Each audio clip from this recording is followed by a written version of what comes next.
The convalescent emerges.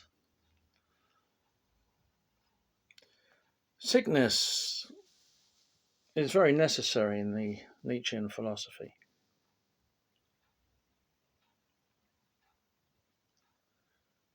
One is healthy, and occasionally one succumbs to sickness. One is waylaid.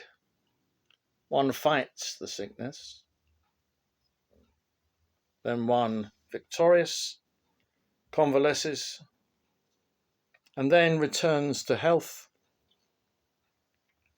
And at that point of return, there's a sudden expansion of consciousness and will. And this is glimpses of the superhuman. Consciousness and will tend to sink back into the day-to-day. But it's at those moments of sickness, illness, and other little deaths that one experiences the heightened consciousness, that area of consciousness and will which are so little used.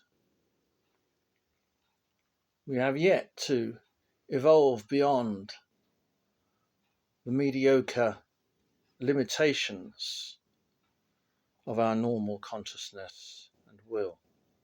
And sickness and the recovery from sickness helps us to glimpse the expanded consciousness of superhumanity, as I say. And Nietzsche's famous aphorism, "That which does not kill me makes me stronger," is an obvious reference to this feeling. As is, the spirit grows. The spirit is restored by wounding. And it's through the struggle and suffering of wounding and sickness that one ascends and evolves into the higher consciousness and the stronger will. And when convalescing, I, like most of us, I guess, can't take on board too much. We can only nibble. And so I might pick a piece of music, maybe just a song, one piece of music. That will be enough. I cannot take a symphony. I can just take something small and profound. Or I might want to look at a picture, or better, a drawing or an engraving. Again, something. I don't need a triptych. I can make do with a small engraving, as long as it's a profound and rich experience. And most of all, we're in the mood when we're convalescing to read poetry, because poetry has all those aspects we need when convalescing. It is a concise medium. We don't need pages and pages of prose. We need sharp, diamond-like poems. And so I went to the collected works of Nietzsche in the Oscar Levy edition as normal, and looked at the collection of poems in there. In the volume which contains Ecce Homo, there is also a good selection of the poetry.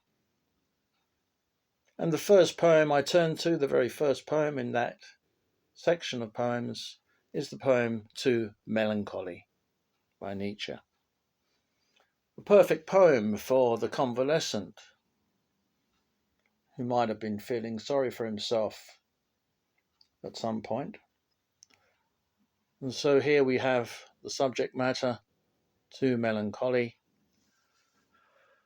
Of course, it's something of a romantic and late Renaissance. Subject is melancholy. In the late Renaissance, it was thought to be a kind of psychological, what we would call now a psychological condition. And in the Romantic era, with a poem like Keats's Ode to Melancholy, no, no, go not to Lethe, neither twist wolf's bane tight-rooted for its poisonous wine, etc. Melancholy becomes a kind of ogress goddess who the poet must pay tribute to in his withering and gibbering weakness. But this cannot be the Nietzschean perspective. No, no. Nietzsche revaluates melancholy in his poem. The poem was written in 1871. We know that Nietzsche then was teaching at Basel University, has been for a couple of years, and it was summer, and he took a holiday break in Switzerland, accompanied as often in those days by his sister, rooming with him, and they were visited by his friend von Gersdorff. Nietzsche was in high spirits, at the top of his game and his strength, and his sister said, strange how, or very German of him to write a poem on melancholy when he was feeling the very opposite. But when I first read this poem of Nietzsche's, To Melancholy, it reminded me very much of Dürer's engraving called Melancholia I. And of course, that's no accident. For it seems that in the previous year, in 1870, Cosimo Wagner had asked Nietzsche to acquire a copy of that engraving of Melancholia I and present it to Richard Wagner, as Nietzsche duly did. And it seems to me that the poem To Melancholy is the result of a glance, shall we say, at Dürer's Melancholia I, this engraving, which is probably well known to everybody now. A very mysterious engraving, and as Keats might have said, every rift is loaded with awe and lore. For there is compounded symbolism, codifications, and hidden ghostings in this one engraving. Like a great poem, it is full of an incredible depth. And it's clear that Nietzsche took the figure of melancholy, the goddess Melancholy, on the left of the image, the main figure, the female, the heavy-set female sitting with her elbow to her knee, with wings. This being usually taken as the goddess Melancholy. Of course, it's not quite classical to talk of a goddess Melancholy. It seems that there was a daughter of Saturn who could be seen thus, and it seems likely that this is what was in Dürer's mind, but because Dürer left no commentary on his image, his beguiling and puzzling image, most viewers took the figure to be Melancholy herself, that stern goddess who so chastised poets from the late Renaissance onwards into the romantic era via Milton and the favourite of Nietzsche when he was young, Hölderlin. But Nietzsche was also fond of Heine. And there is that aspect to this print of Dürer's Melancholy 1, the sense of the burlesque and of the absurd and the bathos. Not the pathos, but the bathos, where Nietzsche in his poem brings this out, where he compares vultures and carrion to butterflies and flowers. So what Nietzsche does in his poem to Melancholy is actually undermine the very romantic worship of the goddess Melancholy. He actually undermines her, challenges her. The second figure in Dürer's print is, of course, the small cherub sitting in the centre next to the goddess Melancholy, and that cherub is writing. And we get the impression that in Nietzsche's poem, he, as the poet, is taken on the cherub position, who's writing on his knee, as the cherub is in the picture, and is writing of the goddess Melancholy in a kind of toying, playful way, and not with as much respect as a poet should. And indeed, Nietzsche evokes probably the most horrible image he could in terms of being a symbol of melancholy, and that is of the vulture.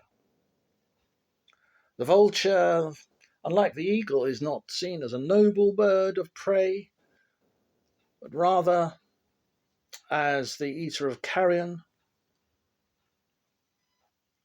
and an ugly bird,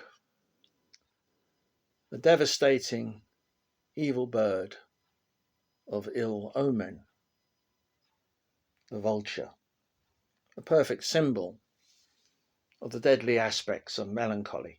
But in his poem, Nietzsche says that he's not so fearful of the vulture and the vulture's bloodlust, but he is rather enthralled to the awesome, awe-inspiring aspects of such deadliness. He is, as he would write in The Birth of Tragedy, which would be published the next year, he is in the Dionysian mode of seeing life in its utter terror. As the vulture pecks at the carcass, he is seeing life in all its hideousness, and he is affirming life. He is saying almost to the goddess Melancholy, put that in your pipe and smoke it, my dear goddess, for I, here, sleeping on my knee and watching you from the corner of my eye and your vulture, I am not enthralled to you, goddess, for I am affirming life in all its aspects. And so we see here Nietzsche what he would later call the pessimism of strength. He is not turning away from life in the Schopenhauerian fashion. He is rather taking life full on in all its excess of terribleness and terror, and saying once again, more, more. Take me around that cycle of terror once again. And so in this poem, To Melancholy, he is affirming one of the most important tenets of Nietzscheanism. So if we hear the poem now from this perspective. To Melancholy. O melancholy, be not wroth with me, that I this pen should point to praise thee only, and in thy praise, with head bowed to the knee, squat like a hermit on a tree-stump lonely. Thus oft thou sawest me, yesterday at least, full in the morning sun and its hot beaming, while visioning the carrion of his feast, the hungry vulture valleyward flew screaming. Yet didst thou err, foul bird, albeit I, so like a mummy gainst my log lay leaning, thou couldst not see these eyes whose ecstasy rolled hither, thither, proud and overweening. What though they did not soar unto thine height, or reach those far-off cloud-reared precipices, for that they sank the deeper, so that they might within themselves light destiny's abysses. Thus oft, in sullenness perverse and free, bent hideous like a savage at his altar, there, melancholy, held I thought of thee, a penitent, though youthful, with his psalter. So crouched did I enjoy the vulture's span, the thunder of the avalanche's paces. Thou spakest to me, nor wast false like man, thou spakest but with stern and dreadful faces. Harsh goddess, thou of nature wild and stark, mistress that comest with threat to daunt and quell me, to point me out the vulture's airy eyrie, and laughing avalanches to repel me. Around us gnashing pants the lust to kill, that torment to win life in all its changes, alluring on some cliff abrupt and chill, some flower craves the butterfly that ranges. All this am I, shuddering I feel it all. O butterfly beguiled, O lonely flower, the vulture and the ice-pent waterfall, the moaning storm, all symbols of thy power. Thou goddess grim, before whom deeply bowed, with head on knee, my lips with paeans bursting, I lift a dreadful song and cry aloud, for life, for life, for life, for ever thirsting. O vengeful goddess, be not wroth, I ask, that I to mesh thee in my rhymes have striven. He trembles who beholds thine awful mask. He quails to whom thy dread right hand is given. Song upon trembling song by starts and fits I chant, in rhythm all my thought unfolding. The black ink flows, the pointed goose quill spits. O goddess, goddess, leave me to my scolding.